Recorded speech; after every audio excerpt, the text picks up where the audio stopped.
हर हर महादेव भक्तों, सावन का पावन महीना चल रहा है दोस्तों। माना जाता है इस महीने में महादेव का कोई भी सच्चे दिल से अगर ध्यान कर ले तो दोस्तों महादेव बड़ी ही आसानी से उस भक्त को मिल जाते हैं। और दोस्तों शास्त्रों के अनुसार भक्तों ये पूरा महीना श्रावण मास महादेव को ही समर्पित है।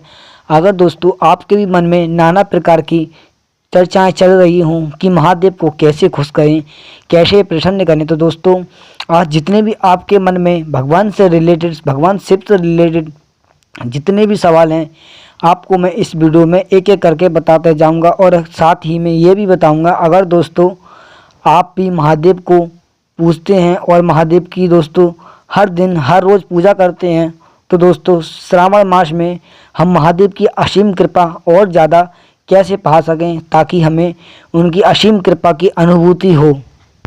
वैसे तो भक्तों वो हर अपने भक्त पर कृपा करते हैं, लेकिन दोस्तों श्रावण मास केवल खासकर महादेव को ही समर्पित है।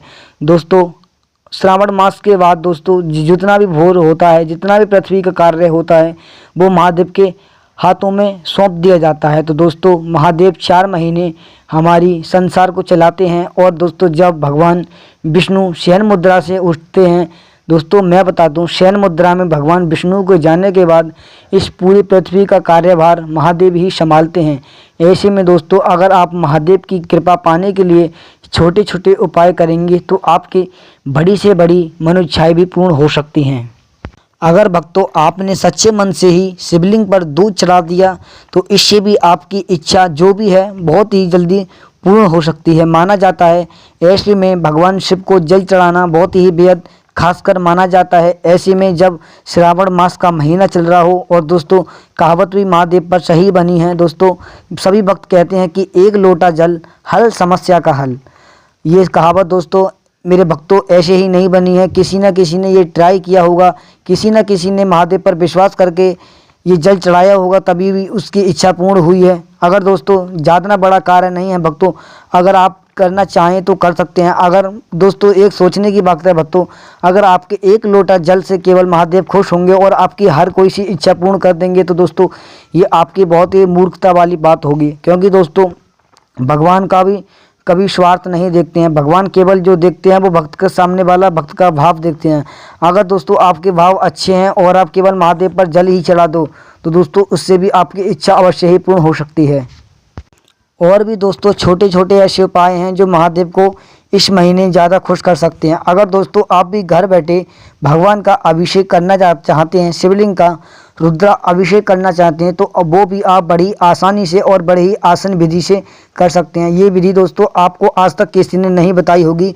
जो मैं विधि आपको बताने जा रहा हूँ ये बहुत ही रहस्यमय विधि है और शास्त्रों के द्वारा प्रमाण की गई है, जो आपकी इच्छा को बहुत ही जल्दी और बहुत ही तेज़ी से दोस्तों पहुंचाती है। एक दोस्तों ऐसी विधि है जो आपके संकल्प से और आपकी मेहनत के फलदायी से बहुत ही जल्दी अपना कार्य दिखाने लगती है। दोस्तों अब जान लेते हैं वो विधि कैसी है।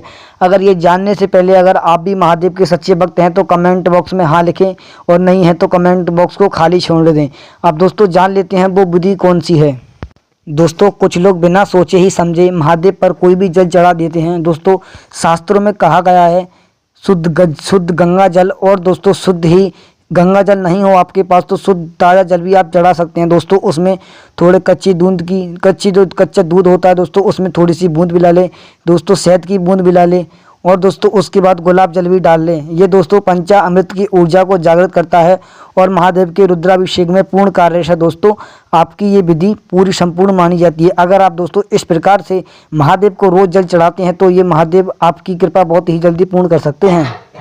अगर दोस्तों आप जल अभिषेक करते समय केवल ओम नमः शिवाय का जाप प्रतिदिन डेली लगातार करते रहेंगे तो उसके बाद आप पर महादेव की कृपा बहुत ही तेज़ी से बढ़ती रहेगी। दोस्तों माना जाता है केवल जल चढ़ाने से ही हमारी कोई भी इच्छा पूर्ण नहीं होती। जब तक हमारे भाव अच्छे नहीं होंगे तब तक दोस्तों कुछ भी नहीं होगा। माना जाता है कि इस संसार में कर्म ही प्रधान है। अगर दोस्तों आप कर्म सही नहीं करोगे तो भगवान भी आपकी मदद नहीं करेंगे। इस प्रकार से दोस्तों आप रुद्राभिषेक करें, एक एक बूंद के साथ ओम नमः शिवाय का जाप करते रहें। और ओम नमः शिवाय का जाप अगर आप नहीं कर पाएँ तो केवल शिव शिव कहते रहें। हर बूंद पर दोस्तों शिव कहना है आपको।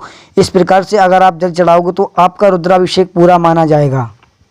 माना जाता है दोस्तों कुछ लोग जल चढ़ाने के बाद भगवान को दोस्तों बेलपत्र और नारियल अर्पित करते हैं। क्या दोस्तों आप लोग जानते हैं भगवान शिव को रुद्राभिषेक के बाद जल चढ़ाने के बाद नारियल और बेलपत्र क्यों चढ़ाए जाते हैं? दोस्तों माना जाता है शास्त्रों के अनुसार भगवान शिव की जो नेत्र हैं वो बेलपत्र की स्थिति में जागृत होते हैं। तो दोस्तों भगवान शिव को बेलपत्र अति प्रिय हैं और ये भगवान की नेत्र को व्याख्या करते हैं, तो ये बेलपत्र अवश्य चढ़ाएं।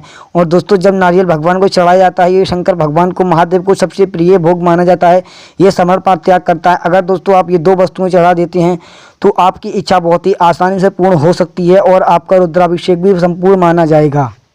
भक्तों अगर आप सच्चे मन से जो मैंने इस प्रकार से विधि बताई है, अगर आप सच्चे मन से घर बैठे इस प्रकार से आप करते हैं तो शिव जी ना ही प्रसन्न होंगे, केवल वो आपको वरदान देकर जाएंगे। और अगर आपके भाव अच्छे हैं तो आप इस प्रकार से अगर आप हर सोमवार को पूजा करें तो शिव जी आपकी अंतर्मय आत्मा में बसकर आपके संपूर्ण परिवार को सुख सानिध्य से भर देंगे और समृद्धि से भी भर देंगे। दोस्तों आपके अंदर सकारात्मक विचार आने लगेंगे।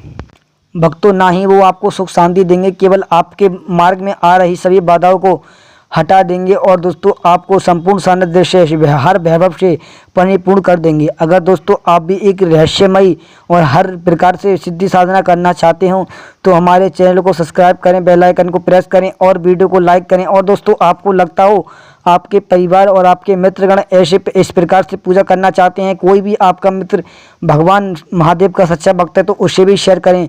दोस्तों हम ऐसे कंटेंट लाते रहते हैं, हमें सपोर्ट करें। चल मिलते हैं एक अगली वीडियो के साथ। कमेंट बॉक्स में हर हर महादेव लिखकर अपनी हाजिरी सहमत करें। जय श्री राम।